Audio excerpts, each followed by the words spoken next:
आप सभी का स्टडी कॉपीज पे स्वागत है। तो यहाँ जो है मेमोरी एवं संख्या पद्धति की बात की जाएगी। ठीक, इससे पहले की सारी क्लासेज अपलोड हो चुकी हैं, प्लेलिस्ट बना हुआ है, जा करके देख सकते हैं। जिन्हें भी पीडीएफ चाहिए वो टेलीग्राम ज्वाइन कर लें, लिंक डिस्क्रिप्शन में है, जा करके देख सकते हैं। पीडीएफ वहाँ आपको मिल जाएगी, जो भी क्लास पढ़ाई जाती है उसका पीडीएफ वहाँ आपको अवेलेबल करवा दिया जाता है।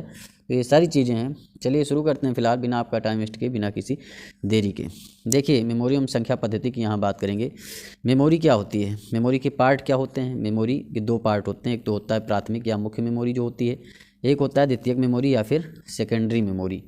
तो प्राथमिक में होती है स्थायी मेमोरी होती है, और कैश मेमोरी होती है, और अस्थायी होती है। द्वितीयक जो आपकी सेकेंडरी मेमोरी होती है उसमें भी क्रमानुसार मेमोरी, कैश मेमोरी, अस्थायी मेमोरी होती है। चलिए सीरियल से बात करते हैं, सारी बात एकदम सही ढंग से की जाएगी, टेंशन मत लीजिए। प्राथमिक मेमोरी अनेक छोटे भागों में विभाजित होती है, जिन्हें लोकेशन या सेल कहते हैं। प्रत्येक लोकेशन में एक निश्चित बिट होती है, जिसे वर्ड लेंथ कहते हैं। जो भी आपकी प्राथमिक मेमोरी होती है उसे कई छोटे छोटे भागों में डिवाइड कर देते हैं, जिन्हें क्या कहा जाता है, लोकेशन या सेल कहा जाता है। और प्रत्येक लोकेशन में क्या होती है, एक निश्चित बिट होती है, और उसी बिट को वर्ड लेंथ कहते हैं। बस इतनी सारी बात है। प्राथमिक मेमोरी की गति तीव्र होती है, मतलब बहुत फास्ट होती है, पर इसकी स्टोरेज क्षमता सीमित होती है, मतलब बहुत ही कैपेसिटी जो होती है वो एकदम लिमिटेड होती है, तथा कीमत इसकी अधिक होती है। इसकी जो कीमत है वो अधिक होती है। प्राथमिक मेमोरी सामान्यतः अस्थायी वोलेटाइल मेमोरी होती है। ज़्यादातर जो भी प्राथमिक मेमोरी हैं वो अस्थायी मेमोरी होती हैं, और कंप्यूटर को विद्युत सप्लाई बंद हो जाने पर इसमें स्टोरेज डाटा समाप्त हो जाता है। अगर कंप्यूटर बंद हो जाता है तो स्टोरेज उसमें नहीं रह जाएगा। अब देखिए, रजिस्टर है, कैश मेमोरी है, रोम, रैम प्राथमिक मेमोरी होती है। रैम रोम क्या है, आपकी प्राथमिक मेमोरी है। रजिस्टर और कैश मेमोरी भी आपकी प्राथमिक मेमोरी होती हैं। प्राथमिक मेमोरी मुख्यतः इलेक्ट्रॉनिक या सेमीकंडक्टर मेमोरी होती हैं। ज़्यादातर इलेक्ट्रॉनिक होती हैं या सेमीकंडक्टर होती हैं। स्थायी या अस्थायी मेमोरी, नॉन वोलेटाइल या वोलेटाइल मेमोरी की बात करें, वह मेमोरी यूनिट जिसमें विद्युत सप्लाई बंद हो जाने पर डाटा बना रहता है उसे स्थायी या नॉन वोलेटाइल कहते हैं। मतलब अगर लाइट चली गई, बिजली चली गई, ठीक, तो कंप्यूटर बंद हो गया, तब भी जो है आपका डाटा उसमें स्टोरेज रहेगा, तो उसे कहते हैं स्थायी या नॉन वोलेटाइल मेमोरी। जिस मेमोरी यूनिट में विद्युत सप्लाई बंद हो जाने पर संग्रहित डाटा नष्ट हो जाता है उसे अस्थायी मेमोरी कहते हैं। इसी के विपरीत अगर देखें, अगर लाइट चली गई और डाटा खत्म हो गया, ठीक, कंप्यूटर का जो भी आपने चीज़ें की थी वो सारी एकदम खत्म हो गई, तो वो आपका अस्थायी मेमोरी होगी, मतलब वोलेटाइल होगी। वोलेटाइल मतलब होता है अस्थायी, और नॉन वोलेटाइल मतलब स्थायी। आपको याद करना पड़ेगा, क्योंकि ऐसे भी दे देते हैं कभी कभी, जो है अस्थायी स्थायी नहीं, ऐसे दे देंगे तो आप कन्फ्यूज हो जाएंगे। देखिए, रैंडम या सिक्वेंशियल एक्सेस मेमोरी, ठीक, मेमोरी में डाटा अलग अलग स्थानों पर संग्रहित किया जाता है। जिस मेमोरी यूनिट में किसी भी लोकेशन पर संग्रहित डाटा को पढ़ने या डाटा स्टोर करने में एक समान समय लगता है उसे हम क्या कहते हैं, रैंडम एक्सेस मेमोरी, रैम कहते हैं। ठीक, जिस मेमोरी यूनिट में किसी भी लोकेशन पर संग्रहित डाटा को पढ़ने या डाटा स्टोर करने में एक समान समय लगे ना, उसे कहते हैं random access memory. Register, cache memory, ROM, RAM random access memory के उदाहरण हैं। ठीक, ये क्या है, रैंडम एक्सेस मेमोरी के उदाहरण है। स्थायी मेमोरी की बात करते हैं तो नॉन वोलेटाइल आपकी रोम होती है। ठीक, रैम होती है आपकी वोलेटाइल। रैम क्या होती है, रैंडम एक्सेस मेमोरी क्या है आपकी, वोलेटाइल है, मतलब अस्थायी मेमोरी होती है। जबकि रोम क्या होती है, आपकी स्थायी मेमोरी होती है। यह एक स्थायी मेमोरी होती है, नॉन वोलेटाइल होती है, इलेक्ट्रॉनिक मेमोरी होती है, जिसमें संग्रहित डाटा व सूचनाएं स्वयं नष्ट नहीं होते हैं तथा उन्हें बदला भी नहीं जा सकता। ना तो नष्ट होंगी ना बदला जा सकता है। रोम में BIOS, basic input output system होता है, जो कंप्यूटर चालू करने पर पोस्ट यानी power on self test program चलाता है। यह एक विशेष प्रकार का रोम है जिसमें एक विशेष प्रक्रिया द्वारा उपयोगकर्ता के अनुकूल डाटा को प्रोग्राम किया जा सकता है। रोम में हजारों डायोड होते हैं जिन्हें उच्च वोल्टेज से फ्यूज कर आवश्यक सूचना रिकॉर्ड की जाती है, उसे हम रोम कहते हैं। ई प्रोम की बात करें तो इसका फुल फॉर्म होता है erasable programmable read only memory. इस प्रकार के रोम पर परावैंगनिक किरणों की सहायता से पुराने प्रोग्राम को हटा दिया जाता है। जो भी पुराना प्रोग्राम है उसे हटाना है तो अल्ट्रावायलेट रे जो होती है उसका यूज करेंगे और फिर नया प्रोग्राम लिखा जा सकता है। इसके लिए ई प्रोम को सर्किट से निकालना पड़ता है और इसे अल्ट्रावायलेट ई प्रोम भी कहते हैं। इसे अल्ट्रावायलेट ई प्रोम भी कहा जाता है। बस इतनी सी बड़ी बात है। देखिए, ई प्रोम की बात करें तो ई प्रोम में सिंपल सी बात है, जो ई पहले वाला उसका मतलब होता है इलेक्ट्रिकली, और ए प्रोम का सेम हो जाएगा, erasable programmable read only memory. इस तरह के रोम को सर्किट से निकाले बिना इस पर उच्च विद्युत विभव की सहायता से पुराने प्रोग्राम को हटाकर नया प्रोग्राम लिखा जा सकता है। इसका उपयोग मुख्यतः अनुसंधान कार्य में किया जा सकता है। इसमें उच्च विद्युत विभव से जो है डाटा को हटाया जाता है। रैम की बात करें, रैंडम एक्सेस मेमोरी, तो रैंडम एक्सेस मेमोरी जो होती है, रैम माइक्रोचिप से बनी एक तीव्र सेमीकंडक्टर मेमोरी है। इसमें डाटा एक्सेस टाइम डाटा की भौतिक स्थिति पर निर्भर नहीं करता है। रैंडम एक्सेस मेमोरी में सूचनाओं को क्रमानुसार न पढ़कर सीधे आवश्यक सूचना को पढ़ा जाता है, बस। अब देखिए, द्वितीयक मेमोरी, सेकेंडरी या ऑक्सिलरी मेमोरी कहा जाता है, सहायक मेमोरी कहा जाता है, सेकेंडरी मेमोरी भी कहा जाता है। तो द्वितीयक मेमोरी में डाटा और सूचनाओं को बड़ी मात्रा में संग्रहित किया जाता है। सामान्यतः कंप्यूटर सिस्टम के बाहर स्थित होती है। ठीक, ये क्या होती है? कंप्यूटर सिस्टम के बाहर स्थित होती है। इसका प्रयोग मुख्यतः बैकअप डाटा को प्रयुक्त करने के लिए किया जाता है। मतलब जो भी बैकअप डाटा है, हार्ड डिस्क, DVD, CD, ये सब क्या है? आपकी जो है सेकेंडरी स्टोरेज है। पेन ड्राइव भी हो गई। इनकी संग्रहण क्षमता लगभग असीमित होती है, लेकिन डाटा स्थानांतरण की गति धीमी होती है। संग्रहित डेटा पर विद्युत आपूर्ति बंद हो जाने पर कोई प्रभाव नहीं पड़ेगा, सब डाटा रखा रहेगा। मान लीजिए हार्ड डिस्क में आपने फिल्म, मूवी, डॉक्यूमेंट, फोटोज ये सब रख रखे हैं, तो अगर कंप्यूटर ख़राब हो गया, टूट गया, किसी ने तोड़ दिया, तब भी हार्ड डिस्क आप निकाल करके जा करके कहीं लगाएंगे, आपका डाटा आपको मिल जाएगा, क्योंकि डाटा तो हार्ड डिस्क में है। ठीक, देखिए मैग्नेटिक टेप, मैग्नेटिक डिस्क में फ्लॉपी डिस्क तथा हार्ड डिस्क तथा ऑप्टिकल डिस्क में CD, DVD, ब्लू रे डिस्क सहायक मेमोरी के उदाहरण हैं। देखिए हार्ड डिस्क की बात करें, हार्ड डिस्क क्या है? एक स्थायी मेमोरी ही होती है, सिंपल सी बात है। स्थायी एवं सहायक मेमोरी धातु प्लास्टिक से बना डिस्क होता है। आयरन ऑक्साइड की परत इसमें चढ़ी होती है। रीड राइट के लिए रीड राइट हेड प्रयुक्त होता है। विशाल मात्रा में डेटा स्टोरेज कर सकते हैं। 500 GB का हार्ड डिस्क नॉर्मल जो लैपटॉप होता है उसमें लगा होता है, उसके ऊपर आप कितना भी लगवा सकते हैं। और फ्लॉपी डिस्क जो कि बहुत ही मतलब यूज ही नहीं होती है, समझ ही सकते हैं। प्लास्टिक के चौकोर फ्लाफी में वृत्ताकार डिस्क निहिता होता है। ठीक, डिस्क पर चुंबकीय पदार्थ की लेप लेयर लगी होती है। प्लास्टिक वर्गाकार खोल से इसकी सुरक्षा की जाती है। ट्रैक एवं सेक्टर में विभाजित किया जाता है। प्रत्येक सेक्टर की स्टोरेज क्षमता 512 बाइट होती है। ये बहुत इंपॉर्टेंट है। देखिए बंद हो चुकी है, लेकिन क्वेश्चन आपके नहीं बंद हुए हैं, तो क्वेश्चन तो आएंगे ही, तो पढ़ना तो पड़ेगा ही आपको। अब फ्लैश मेमोरी देखिए, फ्लैश मेमोरी में आपका क्या आता है? पेन ड्राइव जैसे आपका क्या है?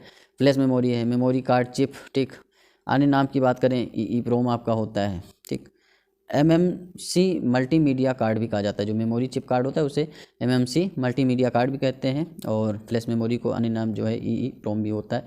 Electrically erasable programmable read only memory. और उपयोग की बात करें तो एक डिवाइस से दूसरे में डाटा ट्रांसफ़र करने में स्मार्टफोन आदि में इसका यूज करते हैं।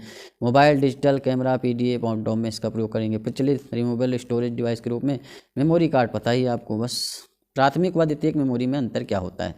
जो आपकी प्राइमरी मेमोरी होती है, मेन मेमोरी, और सेकेंडरी स्टोरेज जो हार्ड डिस्क वगैरह, DVD वगैरह होती है। प्राथमिक में रैम रोम सब आता है।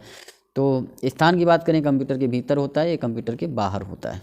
ये अस्थायी होती है, मतलब वोलेटाइल होती है, और ये आपकी स्थायी होती है। क्षमता इसकी क्या होती है? सीमित होती है, इसकी असीमित होती है। गति तेज होती है, जो प्राथमिक मेमोरी होती है इसकी धीमी होती है। एक्सेस टाइम जो होता है नैनो सेकेंड, इसका मिली सेकेंड में होता है। ठीक भाई, गति इसकी तेज है तो नैनो सेकेंड में होता है। अधिक बिट लागत, इसमें कम लागत होती है। बस चलिए आगे बात करते हैं। विभिन्न प्रकार के मेमोरी का एक्सेस टाइम तथा स्टोरेज क्षमता की बात की जाएगी। देखिए जो आपका मेमोरी होता है रजिस्टर में 1 से 2 नैनो सेकेंड लगते हैं। जब क्वेश्चन आने वाले हैं भैया तो पढ़ना पड़ेगा, रटना पड़ेगा। 200 बाइट इसकी स्टोरेज होती है। कैश मेमोरी 3 से 10 नैनो सेकेंड में काम करता है, और 32 KB से 4 MB तक इसकी जो है स्टोरेज क्षमता होती है। रैम की बात करें 11 से 60 नैनो सेकेंड में काम करता है। ठीक, जो आपका रैम होता है 11 से 60 नैनो सेकेंड में काम करेगा, और 16 MB से 4 GB तक आपका रैम कार्य करता है। मैग्नेटिक डिस्क की बात करें, जो मैग्नेटिक डिस्क होता है 10 से 50 मिली सेकेंड में कार्य करता है। 160 GB से 1600 GB तक, और ऑप्टिकल डिस्क 700 MB से 60 GB तक। ये सारी चीज़ें अब यहाँ पर आप देख सकते हैं। अब यहाँ पर ये चार्ट बनाया गया है। अगर आप देखते हैं, कीमत की बात करते हैं, कीमत की बात, तो कीमत क्या है? ऊपर अधिक है, नीचे कम है, तो रजिस्टर की कीमत अधिक होगी। ठीक, कैश मेमोरी की कीमत अधिक होगी। तीव्रता की बात करें तो गति तीव्रता जो है रजिस्टर की सबसे तेज़ होती है। ठीक, और कैश मेमोरी की उससे कम, रोम रैम की उससे कम, फिर मैग्नेटिक टेप सबसे नीचे आ जाता है। उसके बाद में यहाँ एक्सेस टाइम की बात करें तो एक्सेस टाइम उल्टा होता है। एक्सेस टाइम मैग्नेटिक टेप का सबसे अधिक होगा, रजिस्टर का सबसे कम होगा। स्टोरेज क्षमता की बात करें तो रजिस्टर का सबसे कम होगा, मैग्नेटिक टेप का सबसे अधिक होगा। ये सारी चीज़ें हैं, समझने वाली चीज़ें हैं। कंप्यूटर का मापन इकाइयाँ, बिट जो होता है कंप्यूटर मेमोरी की सबसे छोटी इकाई होती है। बिट क्या है? कंप्यूटर मेमोरी की सबसे छोटी इकाई है। 4 बिट के वर्ग को 1 निबल या आधा बाइट कहते हैं। ठीक, और 2 निबल 8 बिट का एक समूह 1 बाइट कहलाता है। देखिए बिट जो है सबसे छोटा इकाई होता है आपकी कंप्यूटर मेमोरी का। 4 बिट अगर मिल जाते हैं ना तो आपका 1 निबल बन जाता है, 1 निबल। और 1 निबल जो है 4 बिट का है तो 8 बिट का 1 बाइट होता है, आपको पता होना चाहिए। तो 2 निबल का 1 बाइट हो जाएगा, बस सिंपल सी बात है। बड़े से छोटे मेमोरी का माप का सही क्रम अगर देखा जाए ना तो क्या है? देखिए पहले KB होता है, KB से बड़ा MB मतलब मेगाबाइट, मेगाबाइट से बड़ा गीगाबाइट, गीगाबाइट से बड़ा टेराबाइट, टेराबाइट से पेंटाबाइट, पेंटाबाइट से एक्साबाइट, एक्साबाइट से जेट्टाबाइट। ये आपके बड़े से छोटे मेमोरी में आपका सही क्रम होता है। अब यहाँ आप देख सकते हैं 1 निबल 4 बिट, 1 बाइट 8 बिट, ठीक। 1 किलोबाइट आपका 1024 बाइट, 1 मेगाबाइट 1024 के, 1 गीगाबाइट 1024 MB, ठीक। टेराबाइट 1024 GB, और 1 terabyte 1024 GB, 1 petabyte 1024 TB, 1 exabyte 1024, ठीक। पेटाबाइट ये सब है। कंप्यूटर संख्या प्रणाली को 4 भागों में विभाजित किया गया है, ठीक। बाइनरी संख्या पद्धति, ऑक्टल संख्या पद्धति, दशमलव संख्या पद्धति और हेक्साडेसिमल संख्या पद्धति। यहाँ से क्वेश्चन आने हैं, इतना आप मान के चलिए, ठीक। कंप्यूटर संख्या पद्धति में एक नज़र आप डाल लीजिए। बाइनरी जैसे 2 नंबर है, बाइनरी का आधार क्या है 2 है। 0 1 इसके कुल अंक होते हैं, महत्तम अंक 1 होता है। ऑक्टल आधार अंक इसका 8 होता है। ये इंपॉर्टेंट चीज़ें हैं, क्वेश्चन आते हैं यहाँ से। 0 1 2 3 4 5 6 7। महत्तम अंक इसका क्या होता है, महत्तम अंक जो इसका होता है वो 7 होता है। इतनी सारी चीज़ें आप समझ सकते हैं। दशमलव में 10 होता है, 0 1 2 3 4 5 6 7 8 9, महत्तम अंक इसका 9 होगा बस। हेक्साडेसिमल में वही चीज़ें हैं, 16 होता है हेक्साडेसिमल का, और 0 1 2 3 4 5 6 7 8 9 एंड ABCDEF तो 15 और F बस। ASCII कोड की बात करें तो ASCII कोड की बात करते हैं। ASCII American standard code for information interchange एक कंप्यूटर कोडिंग सिस्टम है जिसका प्रारंभ 1963 में ऑनसी अमेरिकन नेशनल स्टैंडर्ड इंस्टीट्यूट द्वारा किया गया, ठीक। तो अमेरिका द्वारा किया गया। इसके कैरेक्टर के लिए 8 बिट कोड और तीव्र निरूपण के लिए हेक्साडेसिमल संख्या पद्धति का प्रयोग किया जाता है। ASCII कोड में प्रत्येक कैरेक्टर 8 बिट का होता है। इसमें कुल 256 कैरेक्टर या 0 से लेकर के 255 तक संख्याएं निरूपित की जाती हैं, ठीक। अब परीक्षा विशेष की कुछ बात कर लेंगे, उसके बाद क्वेश्चन आंसर होंगे, टेंशन मत लीजिए। परीक्षा विशेष अनप्रोसेस्ड आइटमों का कलेक्शन डाटा कहलाता है। जो भी अनप्रोसेस्ड आइटम होते हैं उसका कलेक्शन डाटा होता है। RDBMS का पूर्ण रूप होता है relational database management system, full form आ जाता है कभी कभी। इंफॉर्मेशन सिस्टम में अल्फ़ा न्यूमेरिक नंबर और अल्फ़ाबेटिक कैरेक्टर डाटा है, ठीक। डाटा को छोटे से बड़े आकार के हिसाब से प्रदर्शित करने का सही क्रम क्या है, बिट होता है, फिर कैरेक्टर होता है, field, record, file, database. Bit से कैरेक्टर, कैरेक्टर से फील्ड, फील्ड से रिकॉर्ड, रिकॉर्ड से फाइल, फाइल से डाटाबेस। बस एक ही डाटा को कई जगहों पर सेव करना डाटा रिडंडेंसी कहलाता है। मतलब एक ही डाटा बार बार आप सेव कर रहे हैं कई जगह पे तो डाटा रिडंडेंसी हो जाएगा। ट्रंकेट कमांड टेबल से डाटा को हटा देती है तथा डाटाबेस में डिलीट को स्थायी बना देती है। बस डाटाबेस में फील्ड कैरेक्टर का अर्थपूर्ण संग्रह होता है, सारी चीज़ें हैं। डाटाबेस मैनेजमेंट सिस्टम DBMS, ठीक। डाटाबेस मैनेजमेंट सिस्टम एक सॉफ्टवेयर प्रोग्राम होता है जो कंप्यूटर का उपयोग कर डिजिटल डाटाबेस बनाने, डाटा को व्यवस्थित करने, उसमें परिवर्तन करने, उससे अद्यतन या बनाने, अपडेट करने, डाटा का साझा उपयोग करने और पुराने डाटा को मिटाने और फिर नए डाटा को लिखने या स्टोर करने पर काम करता है। कौन? DBMS। डाटा रिकॉर्ड करने के विभिन्न स्तर कौन से? Different levels of data storage. तो बिट होता है बाइनरी डिजिट 0 1 डिजिटल डाटा की सबसे छोटी और मौलिक इकाई। किसी भी डिजिटल डाटा को कंप्यूटर मेमोरी में बिट के रूप में ही स्टोर किया जाता है। बस कैरेक्टर की बात करें तो 8 बिट या 1 बाइट, 8 बिट का 1 बाइट होता है। 8 बिट जो मिलेंगे ना तो ये 1 बाइट बनता है और 2 निबल हो जाते हैं इसमें, क्योंकि 4 बिट का 1 निबल होता है। तो 8 बिट या 1 बाइट किसी एक को निरूपित करते हैं। कैरेक्टर वह सबसे छोटी और मूलभूत इकाई है जिसे मनुष्य समझ सकता है। फील्ड डाटाबेस में मूल डाटा के मान जिस स्थान पर स्टोर किए जाते हैं उसे फील्ड कहा जाता है।